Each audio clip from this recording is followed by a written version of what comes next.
नमस्कार, न्यूज़ 30/12 में आप सभी का स्वागत है। कोरोना के इस काल में जहां शिक्षा व्यवस्था पूरी चरमरा सी गई है, वहीं मस्तूरी ब्लॉक के ग्राम नवा गांव में कई तरीके की मिसालें शिक्षकों द्वारा देखने को मिल रहा है। बताया जाता है कि पिछले कुछ वर्षों से यहां विद्यार्थियों के लिए पेयजल आदि की काफ़ी संकट थी, जिसके निराकरण के लिए यहाँ के शिक्षकों द्वारा स्वयं के वेतन की कटौती कर आपसी फंड इकट्ठा कर पेयजल आदि की सुविधाएं मुहैया कराया गया। ये कहीं न कहीं शिक्षक और विद्यार्थियों के संबंध को विशेष रूप से दर्शाता है। बताया जाता है कि यहाँ शिक्षकों ने आपस में अपने वेतन की कटौती से इकट्ठे किए गए राशि से वहाँ तमाम तरीके की व्यवस्था को लागू किया तथा विद्यार्थियों को अच्छी से अच्छा सुविधा मुहैया कराने की कोशिश की तथा यहाँ के शिक्षकों द्वारा कई तरीके की सहायता के लिए हमेशा तत्पर रहने की बात सामने आती है। यहाँ शिक्षकें अभी कोरोना के इस काल में लोगों को ऑनलाइन पाठ्यक्रम के माध्यम से बच्चों को पढ़ा रहे हैं। पाठक रविंद्र कुमार आडिले द्वारा बताया जाता है कि यहाँ के शिक्षकों ने अपने विद्यार्थियों को आगे बढ़ाने के लिए हर संभव मदद व प्रयास करने की कोशिश करते हैं, जिससे वह अपने भविष्य के निर्माण कर सके तथा भविष्य में शिक्षा के माध्यम से किसी अच्छे अवसर और अच्छे स्थानों तक पहुंच सके। शिक्षकों के से चर्चा करने पर बताया जाता है कि गांव के प्रतिनिधि के द्वारा भी शिक्षकों को पूरी तरीके से सहयोग दिया जाता है ताकि वहां पढ़ने वाले बच्चों को किसी तरीके की कमी या असुविधा न हो। इस तरह वहां के शिक्षकों के द्वारा विद्यार्थियों के लिए हर संभव प्रयास करने की कोशिश किया जा रहा है तथा इस कोरोना के समय भी विद्यार्थियों को तमाम सुविधा मुहैया कराने की कोशिश की जा रही है। हम इस वक्त मस्तूरी ब्लॉक के नवा गांव में आए हुए हैं। यहाँ पर यहाँ के प्रधान पाठक रविंद्र कुमार आदिल सर से आज चर्चा करेंगे वो किस प्रकार अपने साला में जो जिला शिक्षा अधिकारी गाइडलाइन जारी किए हैं उसको किस प्रकार वो पालन करा रहे हैं। आइए उनसे इसी संबंध में विस्तार से चर्चा करते हैं।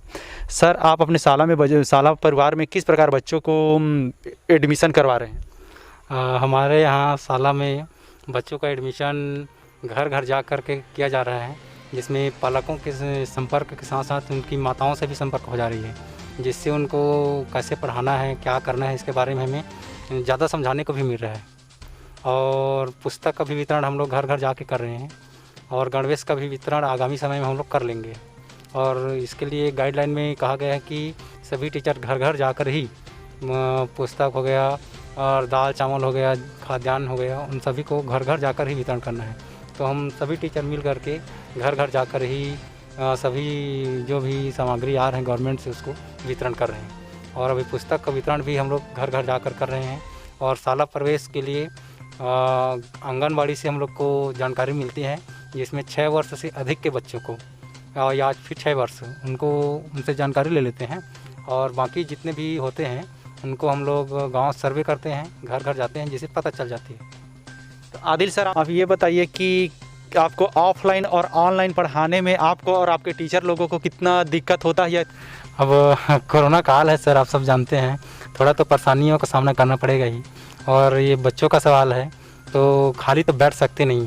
तो गवर्नमेंट ने अपने स्तर पर ऑनलाइन और ऑफलाइन दोनों स्तर पर पढ़ाई के लिए गाइडलाइन जारी किए हैं, जिसमें ऑनलाइन में मोबाइल के माध्यम से और एक बोल्टो के बोल मोटरसाइकिल गुरुजी, ये ऑनलाइन के माध्यम से पढ़ाया जा रहा है, जिसमें वेबएक्स एक ऐप है जिसके माध्यम से बच्चों से हम लोग जुड़ सकते हैं। और cgschool.in जो लिंक है जिसमें जा कर के हम बच्चों को से रूबरू हो सकते हैं।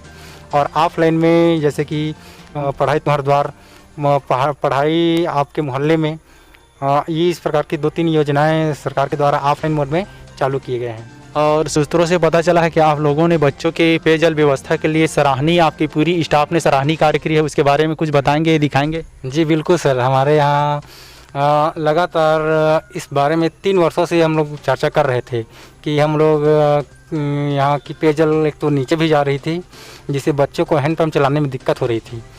तो हम लोगों ने सभी टीचर ने और गाँव के जो बुद्धिजीवी लोग हैं और साथ ही साथ जो पालकगण हैं उनसे चर्चा की है कि भाई कुछ पेयजल की अच्छे से व्यवस्था किया जाए ताकि बच्चों को भी मतलब आसानी हो पीने के लिए। तो गांव के सहयोग से और हम सभी टीचर के सहयोग से एक अच्छा यहाँ पर व्यवस्था किए हैं, टैंक का व्यवस्था किए हैं।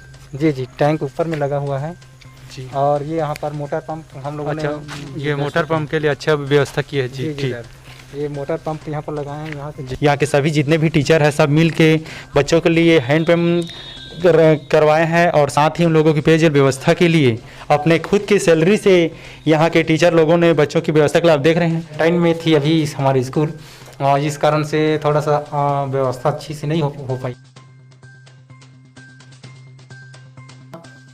कापी, पुस्तक, किताब आदि का वितरण भी समय पर कर रहे हैं। समय समय पर उनको जरूरी शिक्षा ऑनलाइन आदि के माध्यम से दिए जा रहे हैं, जो कहीं न कहीं वर्तमान में कोरोना के समय लचर व्यवस्था के बावजूद इस तरह की सुविधा मुहैया कराना एक बड़ी बात। जैसे कि आपको बता दें कि वर्तमान के इस कोरोना काल में जहां राज्य सरकारों के द्वारा पढ़ाई को निरंतर रखने के लिए कई तरह प्रयास किए जा रहे हैं तथा कई कार्यक्रमों का क्रियान्वयन भी किया जा रहा है, ना करना बाकी है। जी सर, पुस्तक तो अभी 50% हम लोगों ने वितरण कर दिए हैं और 50% का भी वितरण अभी बाकी है जो चल रहा है, और लगभग 2 दिनों में इसको हम लोग पूरा कंप्लीट कर देंगे।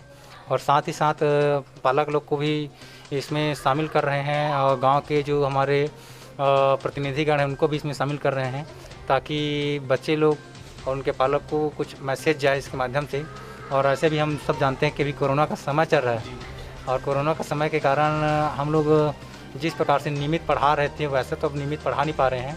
तो इसके माध्यम से एक मैसेज भी दे रहे हैं कि बच्चों को हम लोग 1 से 2 घंटा हम लोग दे पाएंगे, तो 1 से 2 घंटा आप लोग कम से अपने घर में बैठ के पढ़ाइए। इस प्रकार का एक मैसेज भी दे रहे हैं पालकों को।